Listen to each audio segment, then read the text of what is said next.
नमस्कार, मैं स्नेहा आपकी होस्ट एक बार फिर से आपका स्वागत करती हूँ आपके अपने चैनल डर का घर में। आज जो मैं कहानी आपके लिए लेकर आई हूँ ये कहानी है रवि की। रवि जिसकी ज़िंदगी में सब कुछ बहुत अच्छा चल रहा था।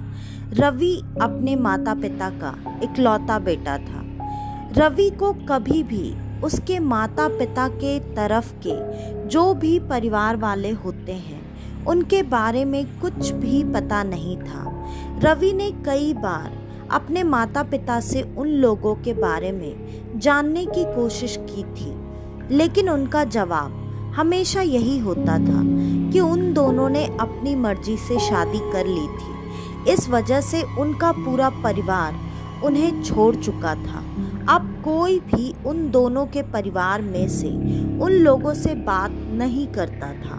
रवि अपने कॉलेज की पढ़ाई खत्म करके अब जॉब कर रहा था एक अच्छी बड़ी MNC कंपनी में। उसका जॉब भी बहुत अच्छा था और उसे पसंद भी था। आज रवि की छुट्टी थी और रवि अपने घर पर अपने माता पिता के साथ समय बिता रहा था।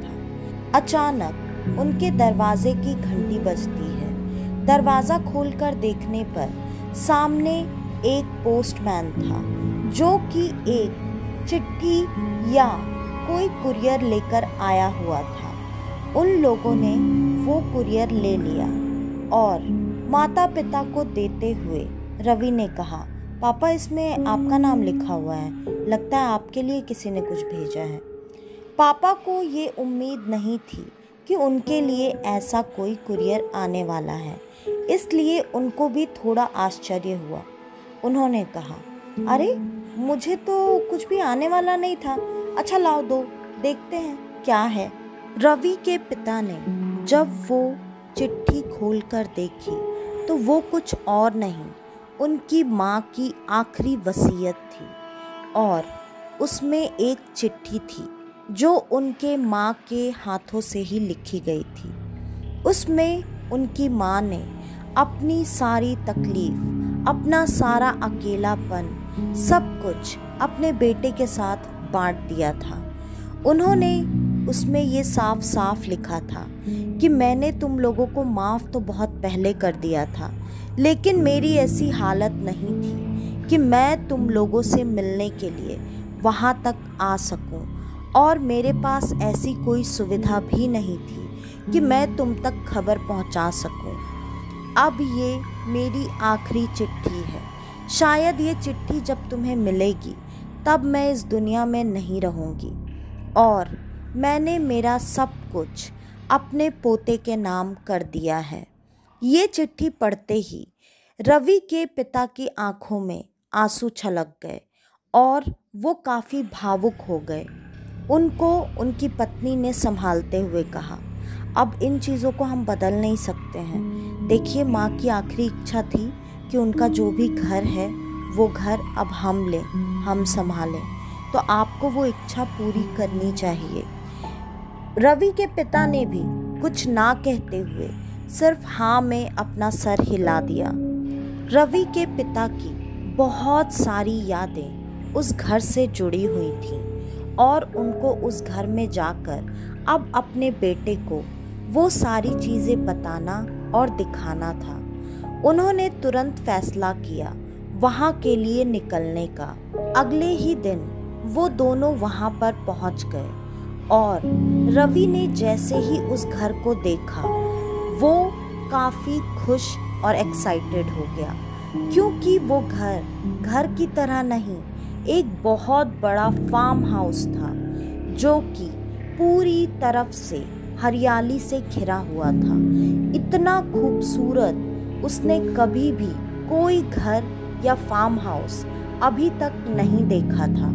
उसकी खुशी का ठिकाना नहीं था। उसने अपने पापा से खुश होते हुए कहा, पापा यहीं पर आपका बचपन बीता है, ये कितनी खूबसूरत जगह है, आपको इस जगह की याद नहीं आती थी?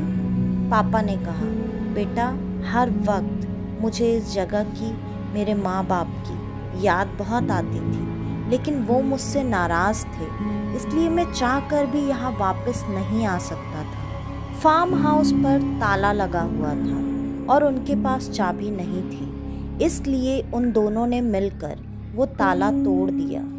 हाँ, थोड़ी बहुत हालत खस्ता थी, लेकिन उसे रिपेयर करा के ठीक कराया जा सकता था।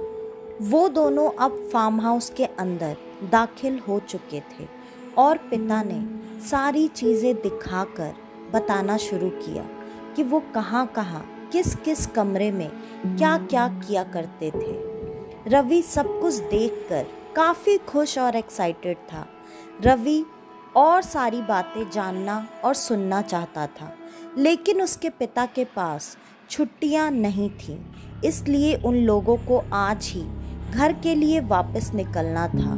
रवि ने कहा, पापा अगर आपको जाना है तो आप चले जाओ यार, मैं तो अभी नहीं जा रहा। मैं तो अपने दोस्तों को फ़ोन करके यहाँ पर बुलाने वाला हूँ और मैं यहाँ कुछ दिन अपने दोस्तों के साथ रुकने वाला भी हूँ। पापा ने कहा, बेटा जैसा तुमको ठीक लगे, वैसे भी ये घर भी तुम्हारा ही है और अगर तुम्हें लगता है कि तुम्हें मरम्मत करवानी है तो जो भी चीज़ें तुम्हें लगे वो बस बता देना। और यहाँ मैं तुमको कुछ नंबर्स दे रहा हूँ जिनको अगर तुम फ़ोन करोगे तो वो लोग तुम्हारी मदद के लिए आ जाएंगे। हाँ, बस उनको मेरा नाम बता देना। इतना सब बताकर पिता वहाँ से अपने घर के लिए निकल गए। रवि अब उस फार्म हाउस में पूरी तरह अकेला था। उसने खुद से फार्म हाउस में घूम घूम कर बाकी के कमरे देखना शुरू किया। एक कमरा ऐसा था जो कि देखने से स्टोर रूम लग रहा था, लेकिन वहाँ की फर्श लकड़ी की थी और वो फर्श पता नहीं कैसे लेकिन बीचों बीच बहुत बुरी तरह से टूटी हुई थी। रवि ने उसको देखा तो उसके मन में यही ख्याल आया कि इसको भी अभी फ़िलहाल के लिए बनवाया जा सकता है, बाकी बाद में देखेंगे कि इसका क्या और कैसे करना है। रवि ने अब अपने दोस्तों को फ़ोन लगाकर यहाँ का एड्रेस दिया और सबको यहाँ पर आने के लिए कहा। दोस्त भी रवि का नया घर देखने के लिए काफ़ी एक्साइटेड थे और रवि ने फ़ोन पर जितनी तारीफ़ें की थी उनको भी तो सामने से आकर देखना था कि रवि कितना सच बोल रहा है, क्या सच में वो जगह इतनी खूबसूरत है। अब दोस्त वहाँ से रवि के पास आने के लिए निकल चुके थे, लेकिन उनको पहुँचते पहुँचते कल सुबह तक का टाइम लगने ही वाला था। दोस्तों के आने से पहले रवि को जो जो चीज़ें लग रही थी कि वो खुद से ठीक कर सकता है, वो चीज़ें उसने ठीक करना शुरू कर दिया। खाने पीने के लिए थोड़ी बहुत चीज़ें वो और उसके पिता साथ में लेकर आए थे, जो रवि ने खाकर काम चला लिया। उसे आज कहीं बाहर जाने की ज़रूरत बिल्कुल नहीं थी और वो काम में लगा रहा। उसके काफ़ी देर तक काफ़ी मेहनत करने के बाद ऐसा लगने लगा जैसे कि पूरा घर अब घर की तरह लग रहा है।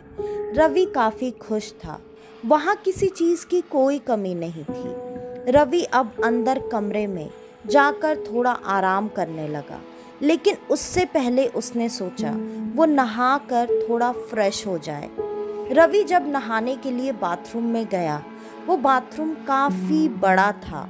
वो फार्म हाउस ठंडी जगह पर होने के वजह से वहाँ 12 महीने ठंडी का एहसास रहता था, इसलिए बाथरूम में पहले से ही गीजर वगैरह सब की व्यवस्था थी। रवि ने तुरंत गीज़र चालू करके नल से गर्म पानी निकालना शुरू किया।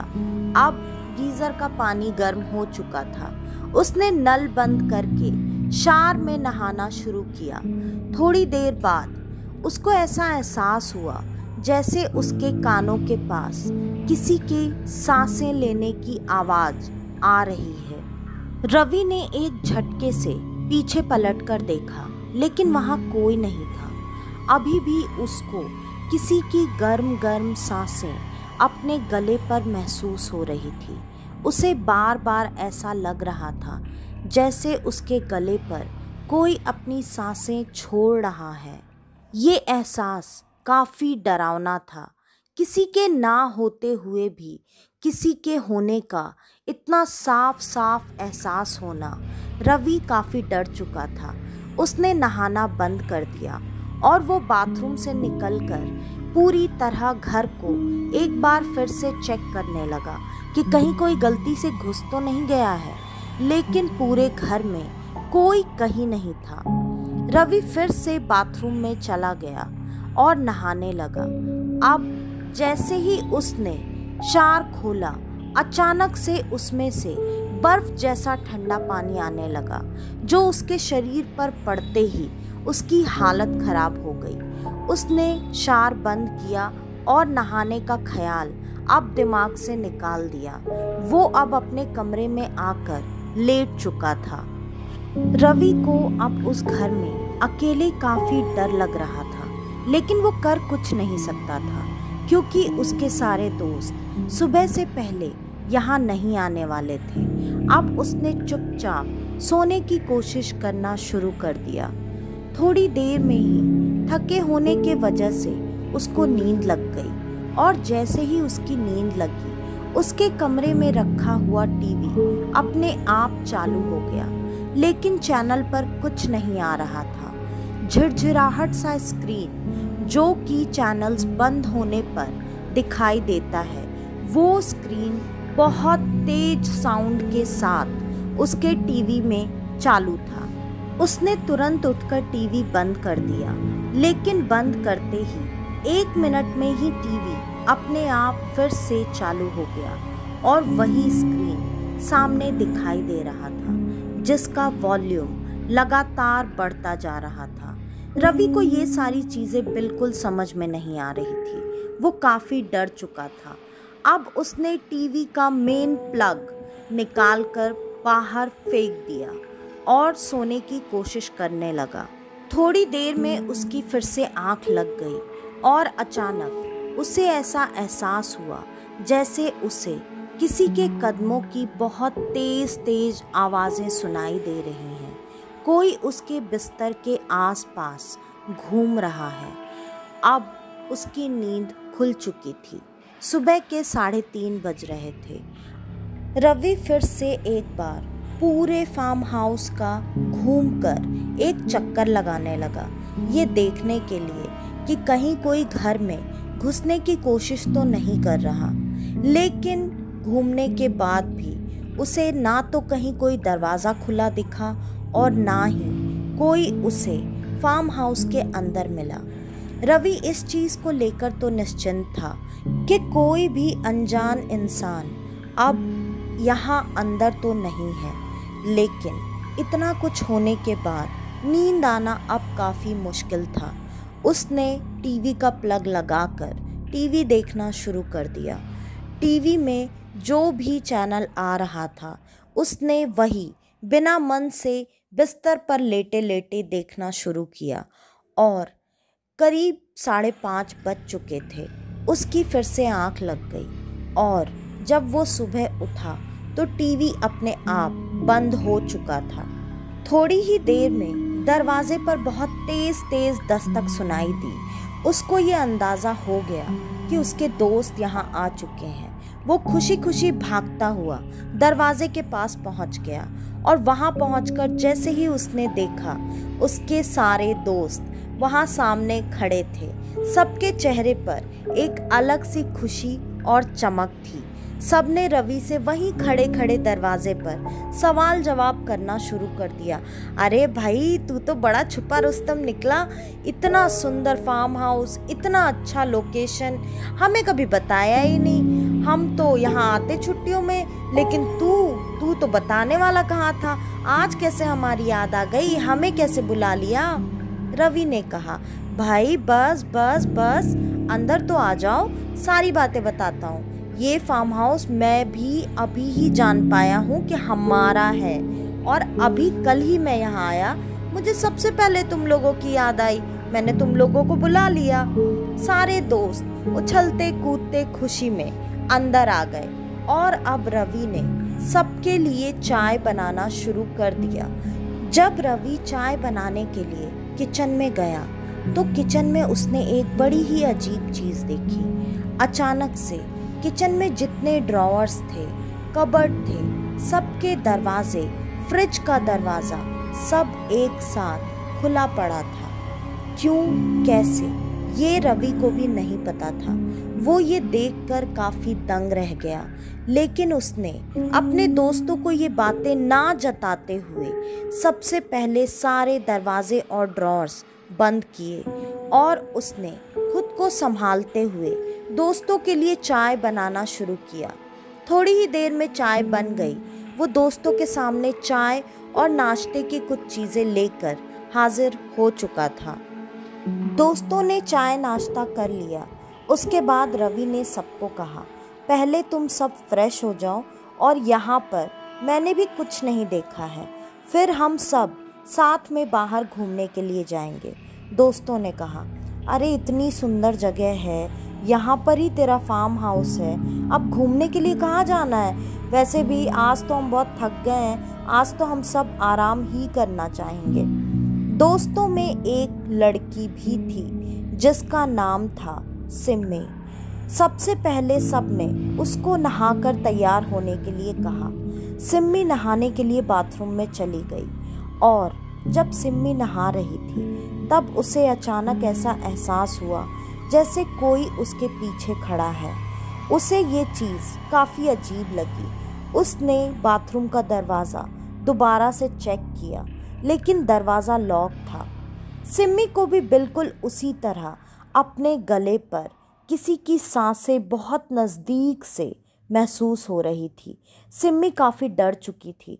उसने फटाफट नहाकर निकलना ही सही समझा और उसने ये बात किसी को नहीं बताई, क्योंकि उसे ऐसा लग रहा था कि अगर वो ये चीज़ें दोस्तों के सामने बोलेगी, उसके दोस्त उसे पागल समझेंगे। इसलिए उसने किसी को कुछ भी बताना सही नहीं समझा। वो चुपचाप नहाने के बाद एक कमरे में तैयार होने के लिए चली गई, बाकी सबको नहाने के लिए बोलकर। और जब वो अपने कमरे में तैयार हो रही थी तो उसे अचानक ऐसा लगा जैसे उसके कमरे के एक कोने में कोई काला साया खड़ा है। उसे कमरे में सिगरेट की अजीब सी बदबू आ रही थी। उसने कमरा दोबारा से चेक किया, लेकिन कमरे में कहीं भी कोई नहीं था। वो जब तैयार होकर कमरे से बाहर निकली तो उसने अपने दोस्तों को चिल्लाना शुरू किया। उसने कहा, अबे गधों, तुम लोग को पीने के लिए कोई जगह नहीं मिलती है क्या? आकर वहाँ कमरे में अंदर घुस के सिगरेट पी रहे हो। दोस्तों ने कहा, तेरा दिमाग खराब हो गया है क्या? हम कमरे में जाकर सिगरेट क्यों पियेंगे? हम तो यहाँ बाहर पी रहे थे। अब सिम्मी को ये महसूस हुआ कि कुछ तो ऐसा है जो सही नहीं है। उसने अपने दोस्तों को ज़्यादा कुछ नहीं बताया। वो चुप हो गई और वहीं दोस्तों के साथ सोफे पर बैठ गई। सब लोग थोड़ी देर बाद अब बाहर खाना खाने के लिए जाने लगे और जब वो खाना खाकर घर पर वापस लौटे तो फार्म हाउस में सारा सामान उल्टा पड़ा हुआ था। उनको ये दृश्य देखकर काफ़ी डर लगने लगा और ऐसा लगा जैसे कोई कुछ ढूंढने के लिए यहाँ पर आया होगा। फिर रवि ने सबको समझाते हुए कहा, अरे जान दे यार, यहाँ वैसे भी चोरी करने के लिए कुछ है नहीं, तो इतनी टेंशन लेने की कोई बात नहीं है। दोस्तों ने अपना सामान चेक किया। उनका सामान वैसे का वैसा पड़ा हुआ था और उन्होंने घर को फिर से ठीक करके सोने की तैयारी शुरू कर दी। जब सब अपने अपने कमरे में सो रहे थे तो सिम्मी को अचानक से ऐसा महसूस हुआ जैसे उसके कमरे में कोई आकर उसकी टांगें खींचकर उसे बिस्तर से गिराने की कोशिश कर रहा है। सिम्मी बहुत तेज़ चिल्लाने लगी। उसकी चीख सुनकर सारे दोस्त उसके कमरे में इकट्ठा हो गए। सिम्मी आधा बिस्तर से लटकी हुई थी और उसने बिस्तर को काफ़ी ज़ोर से पकड़ा हुआ था। सिम्मी से अब कुछ भी बर्दाश्त नहीं हो रहा था। उसने सब कुछ अपने दोस्तों को बता दिया। रवि को छोड़कर बाकी सारे दोस्त उसकी बातें सुनकर उसका मजाक उड़ाने लगे। रवि ने सबको समझाते हुए कहा, अरे नहीं यार, सिम्मी सही बोल रही है। मैं भी जिस दिन से यहाँ पर आया हुआ हूँ मुझे कुछ ना कुछ महसूस हो रहा है। मुझे भी डर लग रहा है, कुछ तो गड़बड़ है यहाँ पर। फिर दोस्त उसका भी मजाक उड़ाने लगे। रवि ने कहा, तुम लोगों को हमारी बातों पर भरोसा नहीं हो रहा है ना? रुक जाओ, कुछ समय में तुम सबको भी पता चल जाएगा कि हम दोनों जो भी कह रहे हैं बिल्कुल सही कह रहे हैं। रवि का बोला हुआ बहुत जल्दी सच होने वाला था। शाम होते होते ही घर में अजीब अजीब सी चीज़ें होने लगी और दोस्तों को भी एक अजीब सा काला साया, जो कि करीब करीब 6.5 फीट लंबा, हट्टा कट्टा, बहुत ही भयानक सा दिखने वाला, घर में इधर उधर करता हुआ नजर आने लगा। कभी वो किसी दोस्त को गले से पकड़ता तो कभी किसी का मुंह दबा देता, कभी किसी को पैर पकड़कर घर में घसीटना शुरू कर देता तो कभी किसी को गला दबाकर हवा में उठा देता। ये सारी चीज़ें अब दोस्तों को ये सब यकीन करने पर मजबूर कर रही थी कि कोई ना कोई अदृश्य शक्ति यहाँ पर मौजूद है जो नहीं चाहती कि वो यहाँ पर रुकें। तो अब दोस्त क्या कर सकते थे? सबने ये फैसला किया कि वो ये घर छोड़कर चले जाएंगे। लेकिन रवि ने और सिम्मी ने दोस्तों से कहना शुरू किया कि नहीं, ये घर रवि का है तो हम यहाँ से कहीं नहीं जाएंगे।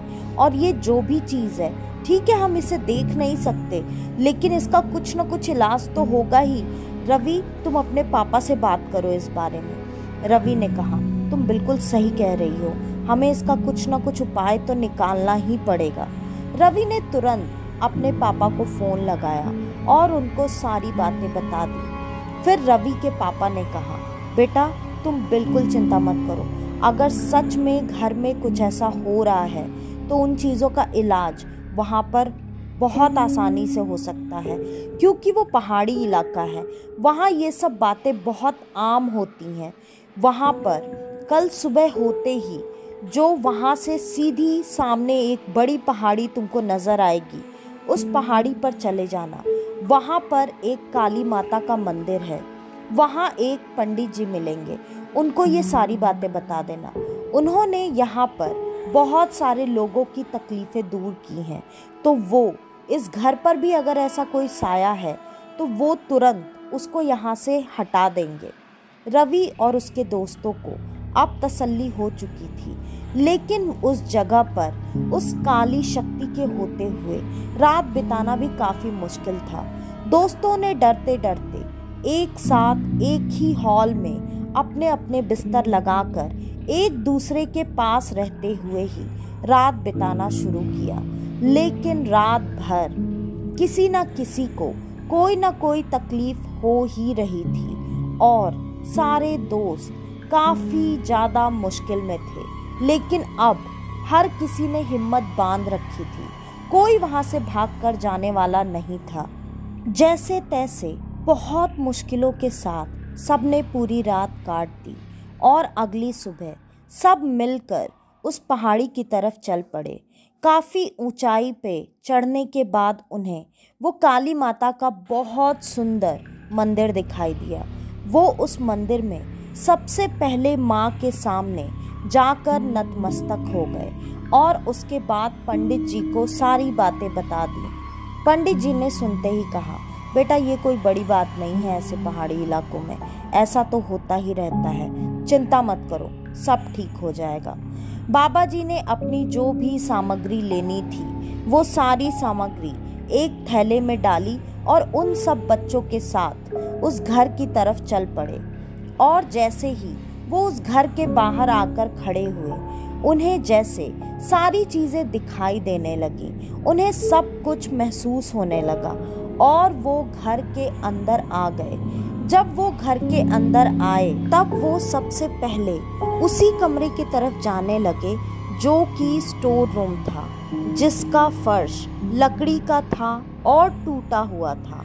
जब वो वहाँ पर पहुँचे तो उनको बाकी की भी चीज़ें समझ में आ गई। वो तुरंत उसी कमरे में बैठ गए और उन्होंने सारी सामग्री वहीं पर आसपास लगा दी। उन्होंने कहा, मैं इस कमरे में अपनी प्रक्रिया कर रहा हूँ, तुम सब बाहर ही रहना। जब तक मैं ना बोलूं कोई भी यहाँ अंदर नहीं आएगा। सारे बच्चे वैसे भी डरे हुए थे। वो हॉल में एक साथ एक दूसरे के पास ही चिपक कर बैठे हुए थे। काफी देर तक बाबा की जब पूजा विधि चलती रही, उस घर में अजीब अजीब सी हरकतें बढ़ती जा रही थी और लग रहा था जैसे जो भी उस प्रक्रिया से हटाया जाने वाला है उसको ये जगह बिल्कुल नहीं छोड़नी है।